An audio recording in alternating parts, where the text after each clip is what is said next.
Hello friends, welcome to my channel. आज आपण बघणार आहोत फंडामेंटल अनालिसिस काय असते. जसं की मागच्या व्हिडिओमध्ये आपण बघितलं की ज्या काही इक्विटी शेअर्स किंवा मग फ्युचर कॉन्ट्रॅक्ट जे काही बनलेले आहेत, जे त्यात आपण ट्रेड करतो किंवा मग लॉंग टर्म इन्व्हेस्टचा विचार ठेवतो, त्याच्यासाठी आपण जे स्टॉक जे सिलेक्ट करत असतो ते स्टॉक सिलेक्शनच्या प्रोसेसमध्ये दोन पॅरामीटर्स तपासले जातात बेसिकली. त्यात एक आहे technical analysis and fundamental analysis. So आपण आज बघणार आहोत फंडामेंटल अनालिसिस काय असतं. फंडामेंटल अनालिसिस हे असतं की जेव्हा एखादा स्टॉक आपल्याला सिलेक्ट करायचा असतो, त्याच्या आपण ज्या काही इकॉनॉमिक कंडिशन्स किंवा मग ज्या काही फायनान्शियल सिच्युएशनमध्ये ती कंपनी आहे त्याचे आपण एक्झामिनेशन करत असतो. ते एक्झामिनेशन आपण वेगवेगळ्या वेबसाईटवर किंवा मग ऑफिशियल कंपनीच्या वेबसाईटवर जाऊन सुद्धा बघू शकतो. फंडामेंटल अनालिसिस हे डिटरमाइन करण्यासाठी वापरलं जातं की त्या स्टॉकची त्याच्या फायनान्शियलच्या अकॉर्डिंग रिअल प्राइस काय असावी, हे फंडामेंटल अनालिसिस थ्रू आपण चेक करत असतो. तर फंडामेंटल अनालिसिस हे आपल्याला दर्शवतं की जी आत्ताची करंटची जी शेअरची प्राइस आहे ती फेअरली व्हॅल्यूड आहे किंवा मग ओव्हर व्हॅल्यू आहे किंवा मग अंडर व्हॅल्यू आहे, ते आपल्याला फंडामेंटल अनालिसिस थ्रू आपल्याला कळत असतं. तर आपल्याला फंडामेंटल अनालिसिस हे दाखवतं की आपण त्या स्टॉकमध्ये किती लॉंग टर्मपर्यंत किंवा मग शॉर्ट टर्म किती टाईम पिरियडपर्यंत आपण होल्ड करू शकतो किंवा मग त्या स्टॉक्समध्ये किती फेअरली व्हॅल्यू प्राईस आहे, आपण त्या स्टॉकमध्ये राहायला पाहिजे की नको, ते आपल्याला फंडामेंटल अनालिसिस थ्रू कळत असतं. सो फ्रेंड्स, फंडामेंटल अनालिसिस आपण चेक करू शकतो. मी जी साईट सिलेक्ट केली आहे तिचं नाव आहे स्किनर.इन. या साईट थ्रू आपण बघू शकतो की कोणत्याही स्टॉकचं आपण फंडामेंटल अनालिसिस कसं करायचं. फॉर एक्झाम्पल, आपण ह्या साईटवरती गेल्यावरती इथे सर्च ऑप्शनमध्ये टाईप जेव्हा करतो एखाद्या स्टॉक्सचं नाव किंवा शेअर्सचं नाव, फॉर एक्झाम्पल आपण बघूया बजाज ऑटो. आज बघूया की त्याचे फंडामेंटल अनालिसिस आपण कसे चेक करू. जेव्हा आपण बघतो की जेव्हा त्या शेअरची प्राइस इथे दिलेली आहे आणि त्याची करंटली मार्केट कॅप दिलेली असते कंपनीची, आणि त्याची जो काही प्राइस चालू आहे आणि त्याचे वेगवेगळे रेशोज दिलेले असतात फंडामेंटल अनालिसिसमध्ये, ते आपल्याला चेक करावे लागतात. जसं की रिटर्न ऑन इक्विटी, त्याची बुक व्हॅल्यू, त्याचे स्टॉकचं पीई म्हणजे प्राइस टू अर्निंग काय चालू आहे किंवा मग त्याचा ROCE काय चालू आहे, हे आपल्याला सगळी डिटेल्स जी आहे फंडामेंटल अनालिसिसच्या रिलेटेड ती आपल्याला या वेबसाईटवर दिसून येते.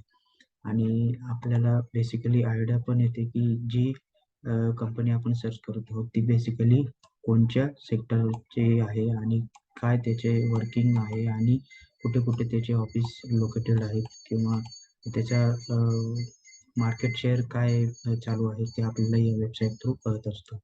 आपण बघू शकतो की जे पण त्याचे कॉम्पिटिटर्स आहेत किंवा मग त्या सेक्टरमधले जे पण वेगळे जे त्याच्या रिलेटेड जे स्टॉक्स आहेत ते कसे परफॉर्म करत आहेत, ते पण आपल्याला या वेबसाईटवर कळू शकतो.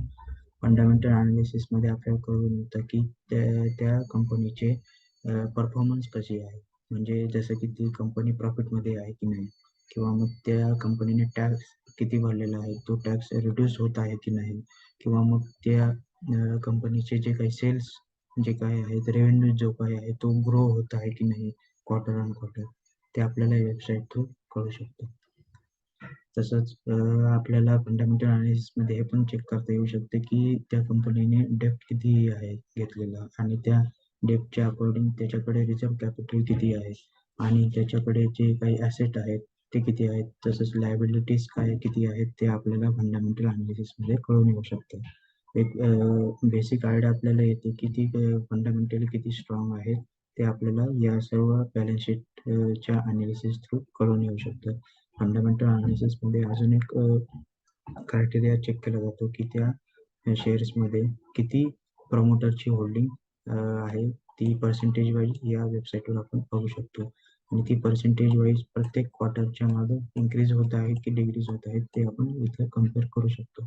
तसंच FIIs DIIs जे काही फॉरेन इन्व्हेस्टर्स आहेत त्यांची या कंपनीवर किती भरोसा आहे, ते पर्सेंटेज वाईज क्वार्टरमध्ये आपण प्रत्येक क्वार्टर वाईज आपण बघू शकतो. तसेच DIIs म्हणजे डोमेस्टिक इन्व्हेस्टर, जे म्युच्युअल फंडचे इन्व्हेस्टर्स आहेत, ते जे काही फंड मॅनेजर्स आहेत या कंपनीत किती पर्सेंट इंटरेस्टेड आहेत ओव्हर क्वार्टर अँड क्वार्टर ते आपल्याला या वेबसाईट थ्रू कळू शकतो. तसेच आपण नंबर ऑफ शेअर होल्डर्स जे बघितले ते इन्क्रीज होत आहेत की डिक्रीज होत आहेत ते आपल्याला या कंपनीच्या ओव्हरऑल परफॉर्मन्स आणि balance sheet through share holding pattern through आपल्याला कळून येऊ शकतं.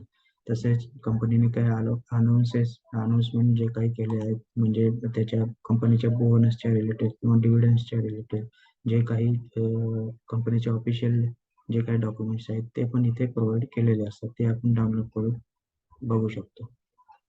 तर हे ओव्हरऑल आहे फंडामेंटल अनालिसिस म्हणजे कंपनीचे जे काही फायनान्शियल स्टेटमेंट किंवा मग फायनान्शियली ती कंपनी किती स्ट्रॉंग आहे. जो आपण शेअर जो निवडत आहोत किंवा मग लॉंग टर्म व्ह्यूसाठी किंवा शॉर्ट टर्म व्ह्यूसाठी तो किती शेअर स्ट्रॉंग आहेत फंडामेंटली आणि त्याची जी काही करंट मार्केट प्राइस आहे ती फेअरली व्हॅल्यू आहे की अंडर व्हॅल्यू आहे की ओव्हर व्हॅल्यू आहे ते आपल्याला फंडामेंटल अनालिसिस थ्रू कळून येऊ शकतं. तर हा होता फंडामेंटल अनालिसिस विषयी व्हिडिओ. कसा वाटला हा व्हिडिओ आम्हाला जरूर कळवा आणि आमचे व्हिडिओ लाईक करा आणि चॅनलला सबस्क्राईब करा. असा सपोर्ट असू द्या. थँक्यू.